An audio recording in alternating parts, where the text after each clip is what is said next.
Une délégation du mouvement des entreprises françaises, conduite par Jean-Michel Guelot, directeur de la prospective et de la performance au personnel, a été reçue ce matin dans la salle de réunion du bureau du conseil départemental et municipal par le premier vice-président du conseil départemental et municipal, Louis-Gabriel Missatou, au nom de la présidente en mission. Pendant près de 45 minutes, les deux parties ont échangé sur des projets d'intérêt commun. Pour la mairie de Pointe-Noire, c'est le comité économique de la ville, piloté par le deuxième vice-président du conseil, Germain Mbemba Bantimba, qui a présenté à la délégation les projets retenus dans le cadre de la municipalisation additionnelle que bénéficie Pointe-Noire et dont les travaux ont été lancés par Denis Sassou Nguesso en novembre dernier. Ici, Germain Mbemba Bantimba a égrené le chapelet des projets pour permettre aux partenaires de faire le choix de ce qui leur convient. Il est prévu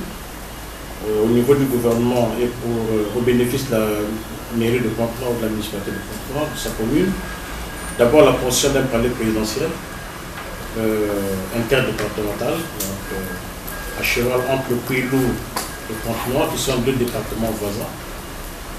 Il est prévu la construction des berges de Luango pour lutter contre l'avancée fulgurante de l'érosion maritime. Il y aura la réhabilitation de la gare ferroviaire de Pointe-Noire, que vous connaissez, qui est un mouvement emblématique. Il est prévu également la construction d'une gare routière moderne sur la route nationale numéro 1 à l'entrée de Pointe-Noire. On sépare le nord de Pointe-Noire. Il est prévu la construction d'un complexe sportif aux environs de Diosso. C'est vraiment à 18 km de Pointe-Noire. Il y a l'aménagement d'une nouvelle agglomération urbaine au voisinage de la zone économique spéciale. Donc c'est du côté de Luango. Pour ceux qui ont suivi l'actualité récente, le président de la République a posé la première pierre à cette zone économique spéciale. Donc tout autour de cette zone devait pouvoir se développer pas mal d'activités dans justement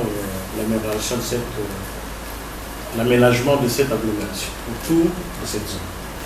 L'achèvement des marchés de Magno, de Lumumba et de Tieti, ainsi que l'achèvement des travaux du siège de l'arrondissement de Ngoyo.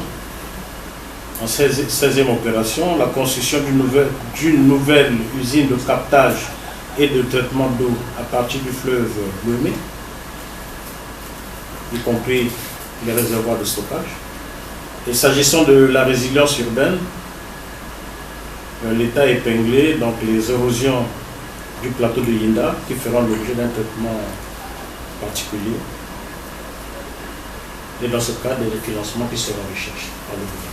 Le MEDEF, par la voix de Jean-Michel Guelot, a bien noté les axes d'intervention qui pourront faire l'objet des chantiers une fois les appels d'offres lancés. Présenter la délégation, composée évidemment d'entreprises françaises, adhérentes au MEDEF international France-Afrique centrale, mais aussi composée de la représentation d'Unicongo et de quelques adhérents, par son président et de quelques adhérents des entreprises, donc d'Unicongo, entreprises congolaises.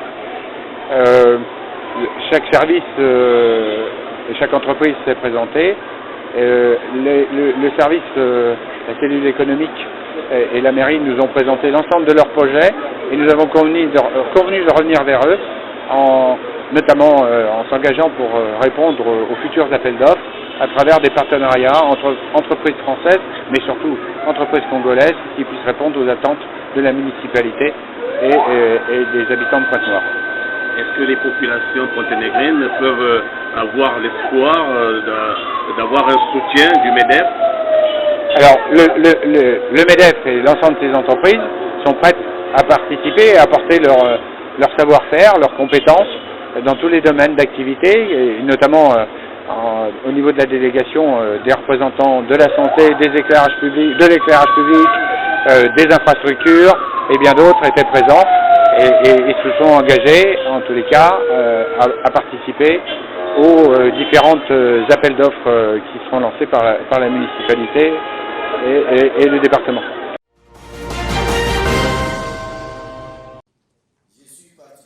Près d'un Africain sur 5 souffre quotidiennement de la faim et malgré les progrès réalisés pour lutter contre la malnutrition, Le rapport mondial sur la nutrition est formel. Les taux de malnutrition en Afrique restent préoccupants. Moussa Faki Mahamat, le président de la Commission de l'Union africaine, l'a redit ce matin. Selon les données statistiques collectées en 2021, 828 millions de personnes étaient touchées par la faim dans le monde, soit une augmentation d'environ 46 millions depuis 2020 et 150 millions depuis le déclenchement de la pandémie de la Covid-19. Cette dégradation quantitative et qualitative alarmante de la nutrition dans le monde est malheureusement plus ressentie en Afrique. Assurer la sécurité alimentaire, améliorer la nutrition et promouvoir une agriculture durable sur le continent, autant de défis au centre de réflexion de participants à la réunion d'Abidjan qui se tient à un moment où l'Afrique est confrontée à une crise mondiale exacerbée par le conflit russo-ukrainien. Le vice-président de la République de Côte d'Ivoire, Tiemoko Melie-Kone, l'a relevé à l'ouverture de la réunion. Le conflit russo-ukrainien a d'ailleurs fait ressortir la fragilité de la plupart de nos pays dans ce domaine. L'urgence pour notre continent est de sauver des vies et d'offrir des lendemains meilleurs à nos plus jeunes, qui représentent aujourd'hui l'espoir et l'avenir de nos communautés et de nos nations. La cérémonie d'ouverture a tout de suite été suivie par l'intervention des panélistes. Parmi eux, le chef du gouvernement congolais qui a présenté l'expérience congolaise en la matière. Tous réunis au Sofitel Hôtel Ivoire ont été unanimes pour reconnaître que l'année africaine de la nutrition est un pan important du développement économique et du bien-être des populations africaines.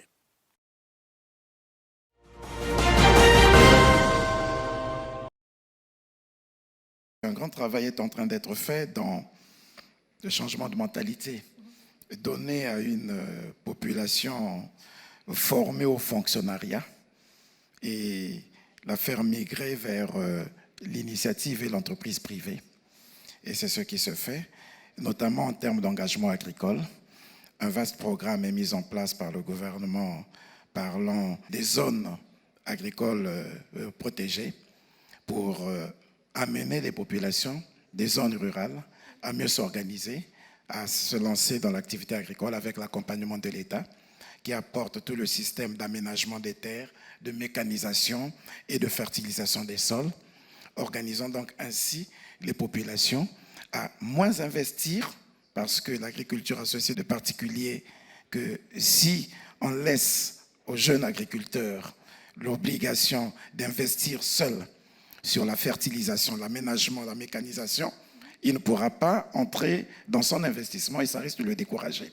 L'État est donc obligé d'accompagner ce processus en réduisant les charges d'investissement des populations primo-entrepreneurs, de sorte qu'elles ne pourront investir que leur propre main-d'œuvre. Et c'est au travers de cette main-d'œuvre, accompagnée par l'État, qu'elles peuvent réaliser des bénéfices pour la survie, améliorer donc leur pouvoir d'achat, se donner donc un emploi par ce biais. Et c'est pour cette raison que nous avons fait le lien entre l'objectif numéro 2 de faim zéro et l'objectif numéro 8, parce que par l'agriculture, on va développer le plein emploi. Donc, il y a cet effort d'accompagnement qui se fait à ce niveau.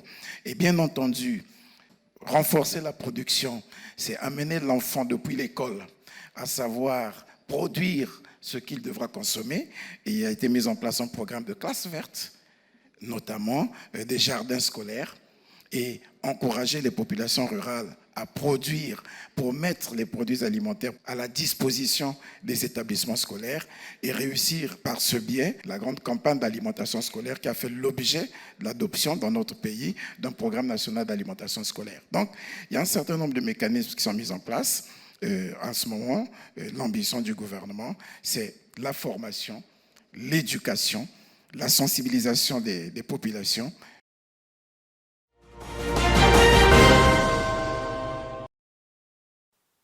Ils se sont rencontrés pour la deuxième fois consécutive en l'espace de 5 mois, une preuve supplémentaire de la vitalité des relations bilatérales entre le Congo et la Côte d'Ivoire. à la faveur de cette réunion de haut niveau sur une problématique aussi importante qu'est celle de la sécurité alimentaire et nutritionnelle. Une problématique de l'ODD 30, comme vous le savez, une problématique qui englobe en elle seule l'ensemble des problématiques des objectifs du développement durable. Et nous avons partagé cette vision qu'avait eue son Excellence Monsieur le Président de la République de Côte d'Ivoire d'inscrire cette problématique pour l'agenda 2022 de l'Union africaine. Et nous avons tenu à lui témoigner la gratitude du peuple congolais pour l'invitation qui nous a été faite de venir associer notre voix à tout ce travail qui a été amorcé et qui devrait se poursuivre. J'ai eu à bénéficier de l'écoute de son Excellence Monsieur le Vice-président, qui, au nom du Président de la République, a rappelé l'engagement qui est celui de la Côte d'Ivoire à faire en sorte que l'Afrique soit capable désormais de se nourrir par elle-même. Ils ont par ailleurs abordé des questions de paix et de sécurité dans les deux sous-régions d'Afrique centrale et d'Afrique de l'Ouest. Conformément à certaines préoccupations soulevées par son Excellence Monsieur le Président de la République et qu'il a en partage avec son Excellence Monsieur le Président Alassane Ouattara, des préoccupations sur la paix, la sécurité au sein du continent et dans nos deux sous-régions respectives. Voilà. Il y a des processus de transition qui doivent être conduits à leur terme pour un retour rapide à l'ordre constitutionnel dans certains pays d'Afrique de l'Ouest. Nous aussi, en Afrique centrale, nous avons des pays, notamment le Tchad, qui est dans un processus de transition. Nous avons la question de la paix en RDC et nous avons partagé nos vues sur l'action menée de part et d'autre pour accompagner ces processus vers une paix véritable dans nos sous-régions. Aussitôt après la clôture de la réunion, Anatole Kodine Makosso a quitté Abidjan à destination de Luanda, en Angola.